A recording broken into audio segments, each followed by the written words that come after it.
Assalamualaikum warahmatullahi wabarakatuh. Perkenalkan, nama saya Felina Fatari Sojana dari angkatan 18 NIM 18032110090 dari kelas EPPA. Di sini saya akan menjelaskan mengenai penggunaan fungsi produksi Frontier pada produksi jagung. Data input pada kasus produksi jagung ada sebanyak 120 responden. Data yang tercantum di sini sudah diubah menjadi bentuk logaritma. Analisis pertama yaitu uji kode LR test. Pada uji LR test ini terdapat hipotesa sebagai berikut. H0 sama dengan di lapang tidak terdapat kasus inefisiensi. H1 sama dengan di lapang terdapat kasus inefisiensi.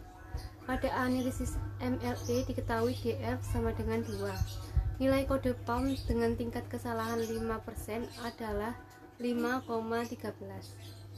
Berdasarkan nilai pada tabel kode PAM, dapat disimpulkan bahwa nilai LR test lebih dari nilai kode PAM, sehingga hipotesa 0 ditolak dan hipotesa 1 diterima.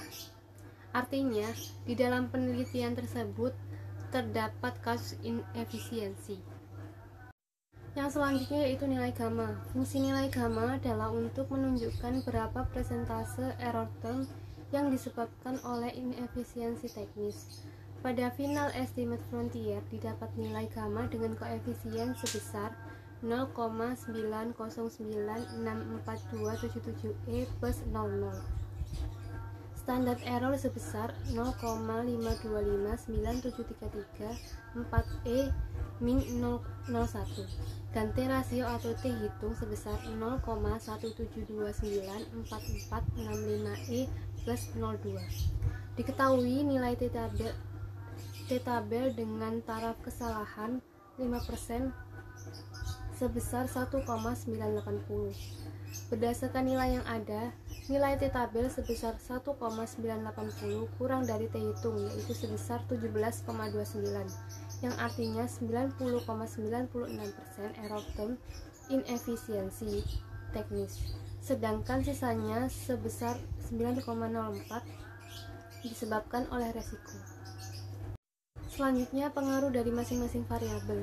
Untuk mengetahui pengaruh dari setiap variabel bisa dilihat dari nilai beta tersebut. Yang pertama, pada beta 1 atau X1 yaitu variabel benih, jika dihitung dengan alfa 5%, maka dinyatakan tidak signifikan karena nilai T hitung negatif 0,909 kurang dari nilai T tabel yang sebesar 1,980. Yang kedua, pada beta 2 atau X2 yaitu variabel tenaga kerja, jika dihitung dengan alfa 5%, maka dinyatakan signifikan karena nilai T hitung sebesar 3,267 lebih besar dari nilai T tabel sebesar 1,980. Yang ketiga, pada beta 3 atau X3 yaitu variabel pupuk kandang, jika dihitung dengan alfa 5%, maka dinyatakan tidak signifikan karena nilai T hitung sebesar negatif 2,841 kurang dari nilai T tabel sebesar 1,980. Yang keempat, pada beta 4 atau X4 yaitu variabel pupuk fosfat, jika dihitung dengan alfa 5%, maka dinyatakan signifikan karena nilai T hitungnya sebesar 3,749 lebih besar dari nilai T tabel sebesar 1,980. Selanjutnya ada uji efisiensi. Uji efisiensi ini dilihat dari technical efficiency estimate pada masing-masing responden. Ketentuan dari uji efisiensi ini adalah jika efisiensi teknis lebih besar dari 0,8, maka petani dinyatakan efisiensi secara teknis. Berdasarkan data teknologi efisiensi estimate, petani yang kegiatan produksinya dianggap efisien adalah petani dengan nomor 48, 58, 62, 63, 65, 75, 72, 75, 88, 94, 95, 96, 112, 118, dan 120.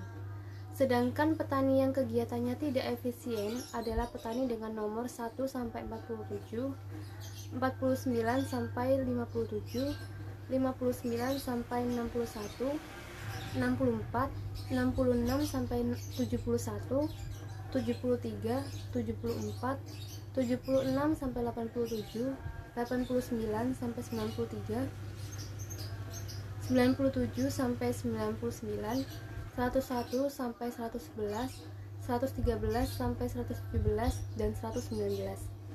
Jika dilihat secara keseluruhan melalui main efisiensi, yaitu sebesar 0,62 0,62720510E plus 00. Dari nilai tersebut dapat diketahui bahwa kegiatan produksi yang dilakukan petani di daerah penelitian tersebut tidak efisien karena nilainya kurang dari 0,8. Demikian yang bisa saya sampaikan. Jika ada salah kata atau penulisan pada presentasi saya mohon maaf. Terima kasih atas perhatiannya. Wassalamualaikum warahmatullahi wabarakatuh.